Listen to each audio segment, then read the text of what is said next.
Hello. In this video I'm going to introduce some thoughts that I think will inspire you. Let me suggest to you that some aspects of what I'm about to tell you about the Bible will probably be new to you. But first, what is the Bible? In the Bible we have different types of literature which is part of the big picture. In the Old Testament we have law, history, poetry, and prophecy. In the New Testament we have the 4 gospel books, history, letters, and a prophetic apocalyptic book. But first and foremost, the prophetic books in the Old Testament is what I would like to share with you, because in them some convincing truths are screaming to be heard, even though in today's world, the prophetic literature does not get a lot of attention. Jesus said about prophecies, "I have told you now before it happens, so that when it does happen you will believe." In the Old Testament, God stated it differently through the prophet Isaiah. "For I am God, and there is no other, I am God, and there is none like me. I declare the end from the beginning, and ancient times from what is still to come." And Isaiah also speaks from God in chapter 48. "I foretold the former things long ago, they came out of my mouth and I proclaimed them, suddenly I acted, and they came to pass. For I knew that you are stubborn, your neck is iron and your forehead is bronze. Therefore I declared it to you long ago, I announced it before it came to pass." So, the purpose of prophecies in the Bible is not difficult to identify. It is to show us humans that God is God, and that He has foreknowledge of the events of the world. Prophecies therefore are written before they happen, so that we later can establish that this was spoken by God in His Word.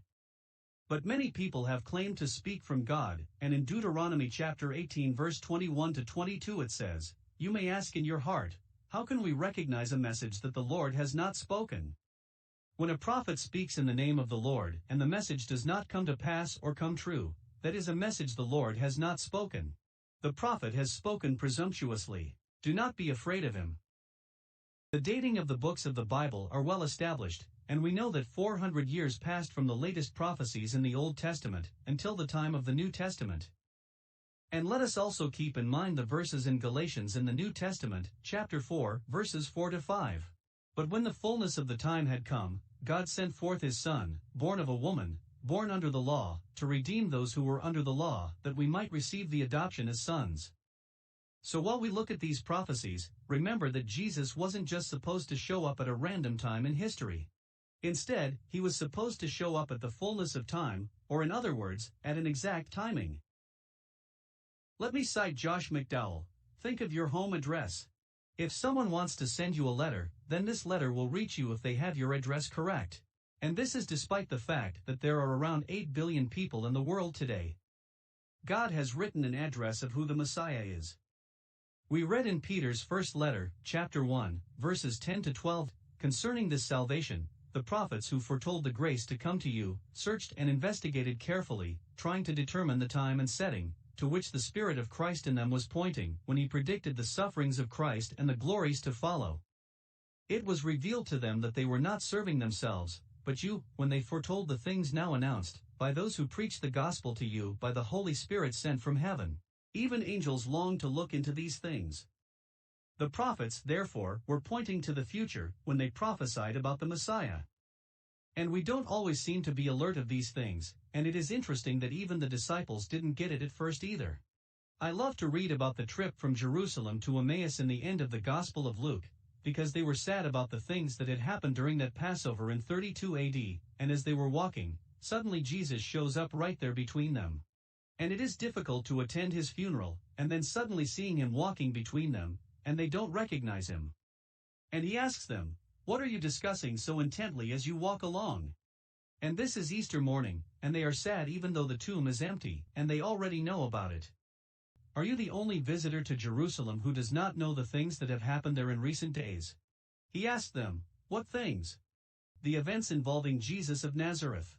This man was a prophet, powerful in speech and action before God and all the people. Our chief priests and rulers delivered Him up to the sentence of death, and they crucified Him. But we were hoping He was the one who would redeem Israel.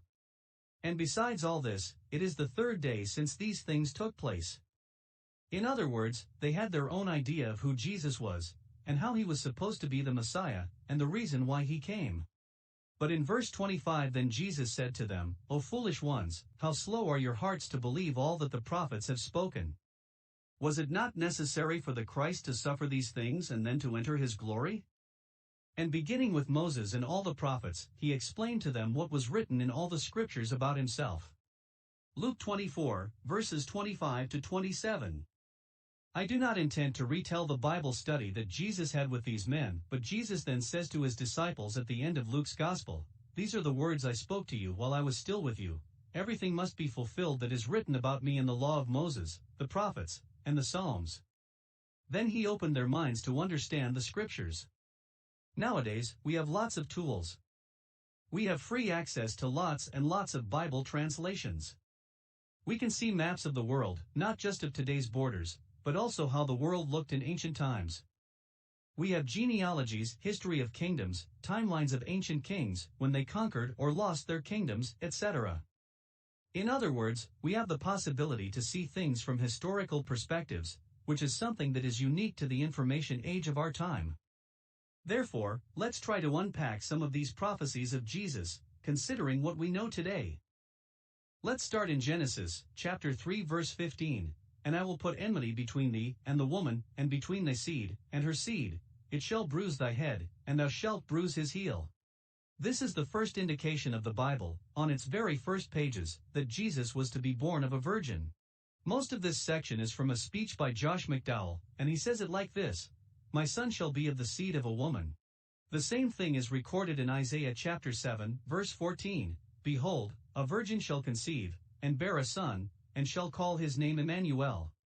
And then we come to the time of the flood, and Noah had 3 sons.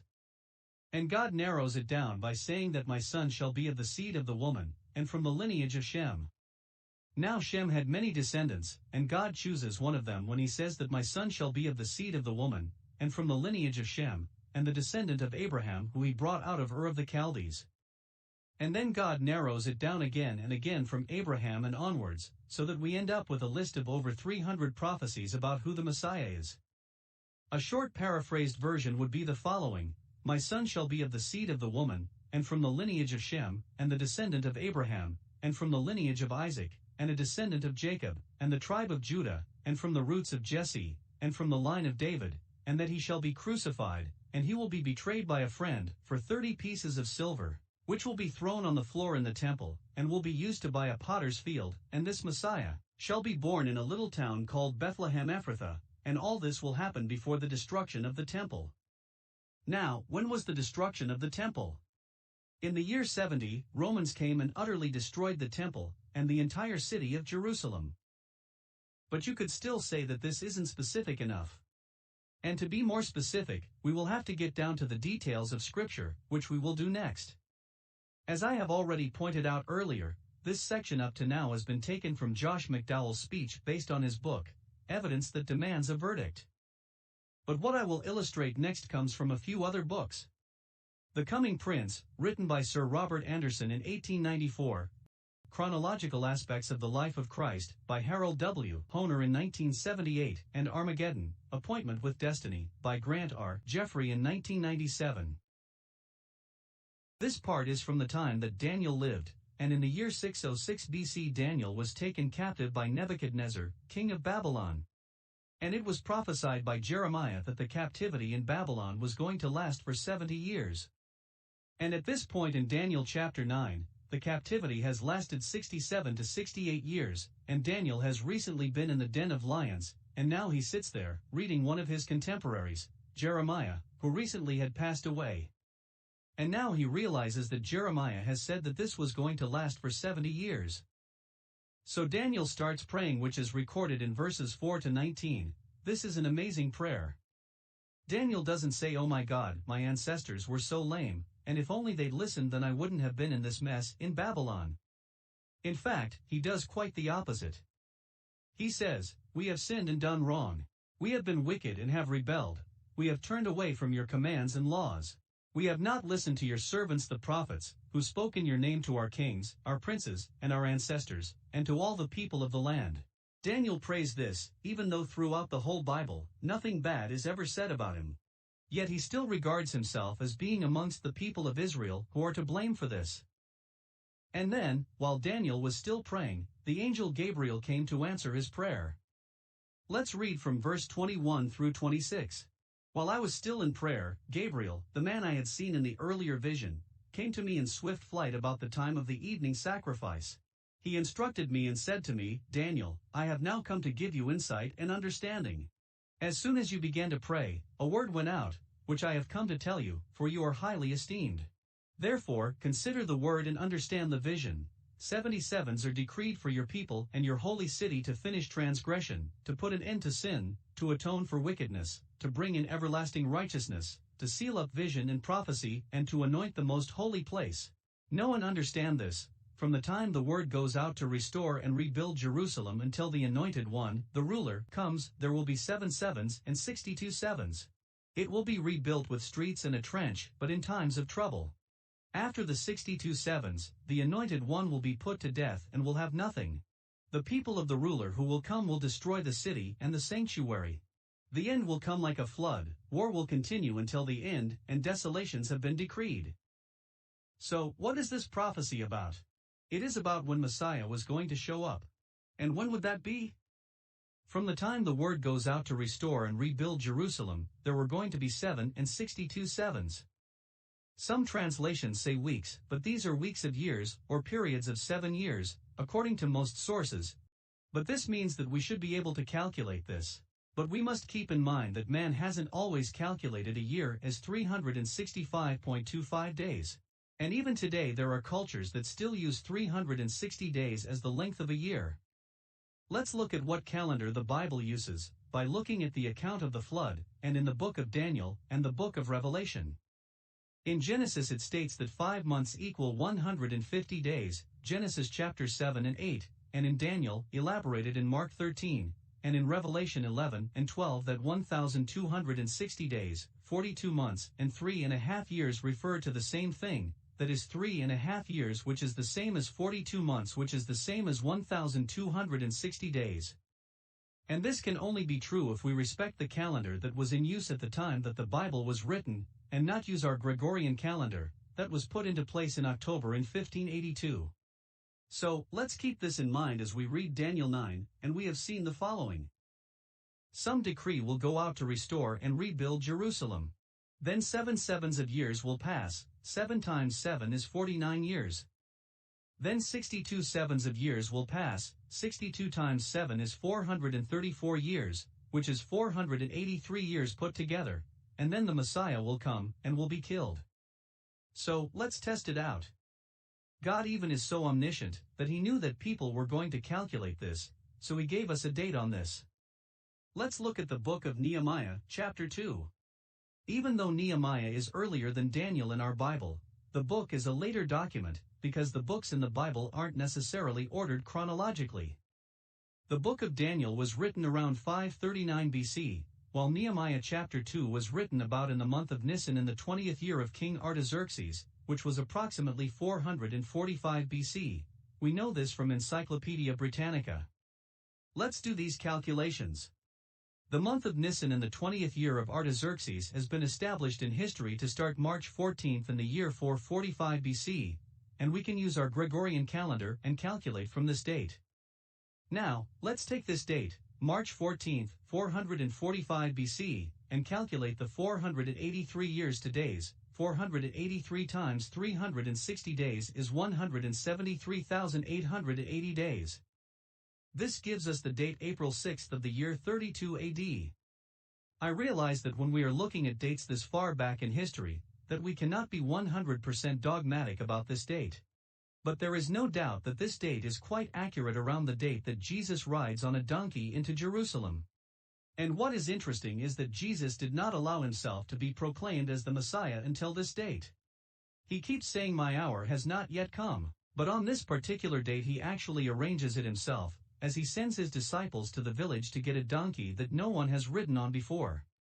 And now he enters the gate of Jerusalem, and his disciples shout out, "Blessed is the King of Israel that cometh in the name of the Lord." And we often think that the Pharisees seem too loud about their opinion, but fortunately they are there and revealing the importance of this occasion. In this case the Pharisees are shouting, "Teacher, rebuke your disciples." They were familiar with this messianic psalm, and the disciples are shouting, as if Jesus was the Messiah, and it was a criminal offense to say that, back in those days, unless this actually was the Messiah. And he answered and said unto them, I tell you that, if these should hold their peace, the stones would immediately cry out. Why did he say that? I think it was because it was prophesied that the Messiah was supposed to ride into Jerusalem at this date, and therefore it would be fulfilled. Some way or another, God could even use the stones on the ground for this purpose. In other words, God would make it happen anyway. In any case, we see that there should be no doubt that Jesus is the Messiah. Either Jesus is the Messiah, or no one is the Messiah, because the time has already passed. It had to be before the year 70. I cannot see how this all can just be a coincidence. Books written 2,500 to 3,500 years ago speak of a man that was going to come, and there were given over 300 details about him. Approximately 2,000 years ago, a man steps on the scene, in which all these things were fulfilled in the same person. Coincidentally, this same man that fulfilled these 300 prophecies could do things that other humans cannot, like heal the sick, give blind people their eyesight back, raise people from the dead, etc. And by the way, this man didn't do anything bad or evil throughout his life. Sure, Jesus could influence some things that he fulfilled, but he couldn't control where he would be born, who his ancestors would be when he was born, etc.